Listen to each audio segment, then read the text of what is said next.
Hello, ladies and the gentlemen, and everything in between. Welcome back to Geeks Watch. Today I want to talk about the film A Man for All Seasons, an image of which you'll see behind me. This is, again, a film I do not own, but it is available on streaming. This is one of those films that I definitely would consider buying, but anyway, Man for All Seasons, based on a Broadway play of the same name. The film came out in 1966. And it concerns the last years of Sir Thomas More, who at one point was Chancellor of England under King Henry VIII. As the film opens, Thomas More is called into audience with the current Chancellor. I can't remember the Chancellor's name, but he's a cardinal of the Catholic Church. And basically the conversation is that King Henry VIII does not have a male heir. He doesn't have a son to inherit the throne when he dies, and this is a great concern. Henry married Catherine, his brother's widow, by special dispensation from the Pope. Now, marrying your brother's widow was not allowed in these times. It was the 1500s. So he got dispensation to marry his brother's widow for political reasons. He felt it would help him secure the throne and secure the support of the aristocracy and the other nobles, and other political reasons like that. But she is barren. She has not given him any children that survived, any sons that survived. So he wants a divorce. A divorce is against the Catholic Church. So, according to the marriage vows, it's till death do us part. So they want another special dispensation from the Pope to get a divorce so that he can have a male heir from a different wife. He wants to marry Anne Boleyn. And More is a devout Catholic. He does not support this for numerous reasons. It's like, the Pope already gave a dispensation to allow King Henry VIII to marry his brother's widow. Now you want another dispensation so he can divorce his brother's widow to marry someone else. And he's especially horrified when the cardinal suggests that they might apply pressure to the church to get them to go along with this. This is just the opening scene, so I'm not spoiling very much. And this film is also almost 60 years old at this point, so even if I do spoil any of it, I'm pretty sure most of you haven't seen it anyway, unless you're my age. Excuse me. The film then details the cardinal dying. He resigned in disgrace when he couldn't get a dispensation from the Pope. The chancellorship moved to Sir Thomas More. And again, they continue to try to get permission from the church, which the church refuses. And that's the crux of the story. Henry wants to divorce his wife to marry someone else. The church will not allow it. And at some point, if you know anything about English history, King Henry VIII basically breaks off relation with the Catholic Church and declares himself the head of the Church of England, defender of the faith and all that jazz, to which Thomas More will not sign any document declaring. Basically, King Henry allows himself to divorce his wife and marry Anne Boleyn. But there are documents going around that everyone must sign, agreeing to say these things. There is the oath of supremacy, which Thomas More refuses to sign. And he will not tell anyone why he refuses to sign, which causes him no end of trouble. And eventually leading to his execution. Throughout the film, Thomas More is portrayed as a man of unbending principle. He strives to be fair. He will not compromise his morals in any way for the sake of convenience. In the opening scene, the cardinal says, "Thomas, you opposed me in council today." Thomas says, "Yes." "You were the only one." "Yes." "Why did you oppose me?" "I thought your grace was wrong." And there are other scenes too. There's a scene where King Henry goes to meet with Thomas to talk with him. And he basically says outright that Thomas is the only person he can, that will stand up to him, that will tell him exactly what he thinks. He wants no power, no money, no glory, no position, no authority. He will tell the king whatever he thinks diplomatically. He's not going to yell at the king and tell him he's a fool, but he will either refuse to answer a question if he knows the answer will get him in trouble, or he will answer honestly. So throughout the entire film, this is Thomas More is shown as being a man of great character. And from what I know of history, that's a fairly accurate portrayal of the man. I think the movie, in my own opinion, is a bit kind to Thomas More. Thomas More was a Catholic, and Protestant. This was after the Reformation, after Martin Luther King,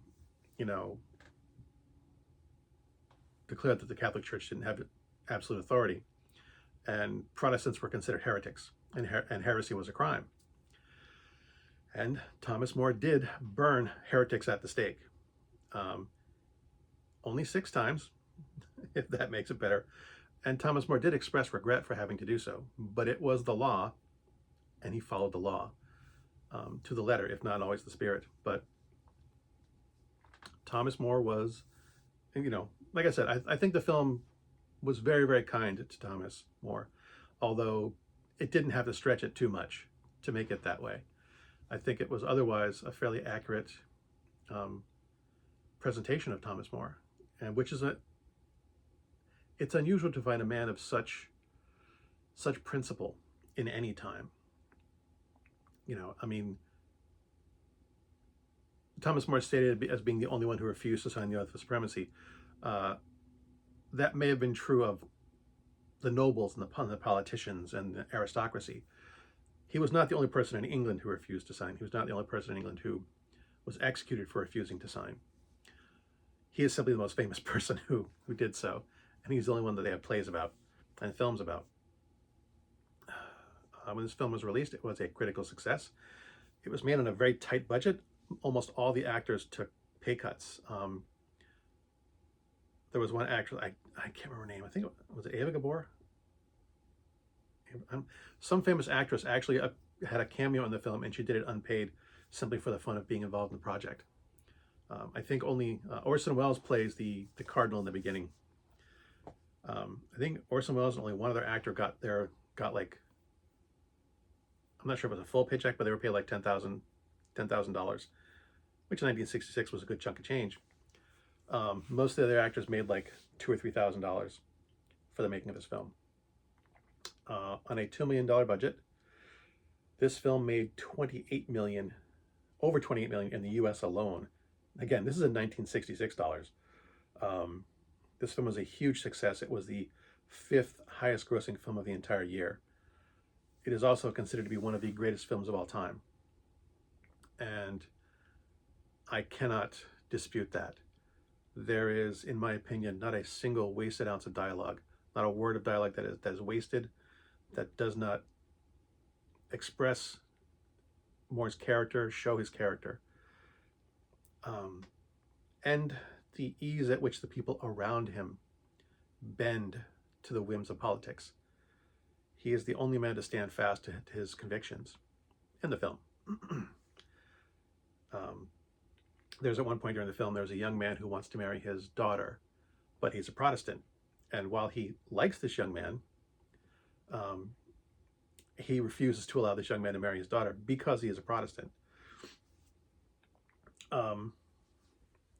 So I'm maybe not Protestant, maybe he's a Lutheran. He has different religious views. But anyway, I did mention that Protestant was considered heresy, but um, yeah, he was a heretic according to Thomas More, um, although he was never prosecuted for it. And I'm not sure how real that is to history. Um, just it's in the film. It's never mentioned in the film that he burns heretics at the stake. And again, he did so very reluctantly and very rarely for a man of his position and power. He did not abuse the power of his office, which again was very rare for any time. Orson Welles is only in that, I think he's only in that opening scene, but it's just a masterful performance. The few lines that he has, the few minutes of, I think he's in the film for like 6 or 7 minutes, but I find myself believing these characters. His frustration at Thomas More for opposing him, his attempts to slyly insinuate that they could do something about the church opposing the divorce. It's an amazing performance by a great actor. And, I think it's Paul Scofield that plays Thomas More. Excuse me, I might have gotten his name wrong, but his quiet, sincere delivery. This is Richard Hurt's first major film. He plays a supporting role as Richard Rich, a man who wants to climb the ladders of aristocracy to become a man of influence. Leo McKern plays Thomas Cromwell, one of the primary antagonists, a man who definitely wants to prosecute Thomas More for refusing to sign the oath of supremacy. He also is very interested in climbing the ranks of politics. And I've mentioned Leo McKern before. He is one of my favorite actors. He's wonderfully a garrulous, pompous man, and he's very young in this role. It's one of his early roles. Still, I love his performance in this film. Richard Shaw plays King Henry VIII, and if that's not a name you know, I would suggest you go back and watch Jaws.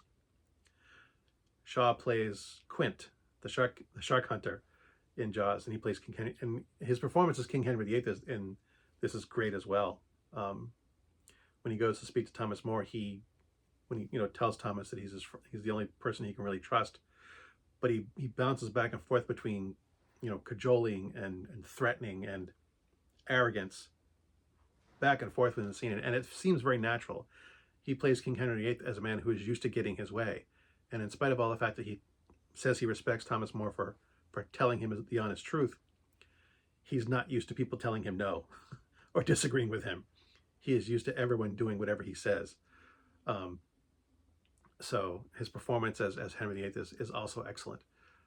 There are so many people, so many good actors in this film, and so many good performances, especially the ones I've named. I cannot recommend this film highly enough. I saw this film for the first time when I was very young.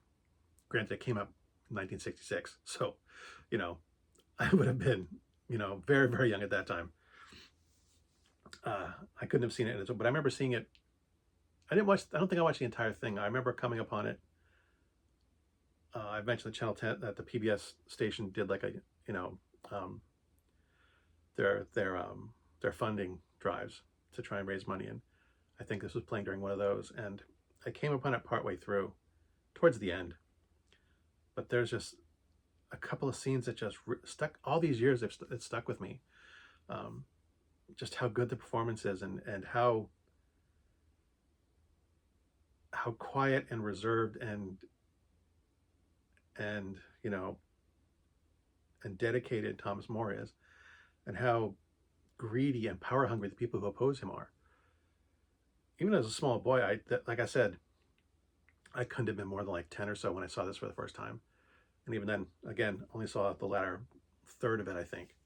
And just so much of it, even at that young age, this just made such an impression on me. And even going back to watch it as an adult, and even now, as I've gotten more cynical in my old age, and more analytical of the things that I watch, even now, I still think this holds up. It helps that it's a period piece taking place in the 1500s. But the cinematography has aged, but even so, I think that They did great work with the sets. It's a dialogue-driven film, so there's really not any action. It's a drama, but yeah, I cannot recommend this film high enough. It is an amazing film. It is, in my opinion, one of the best films ever made. So now that I've hyped it up all that much, you'll probably watch it and think it sucks. But that's all I have to say about this in my rather long rambling bit. As always, thanks for watching. As always, my stuff is crap. And until next time, good hunting.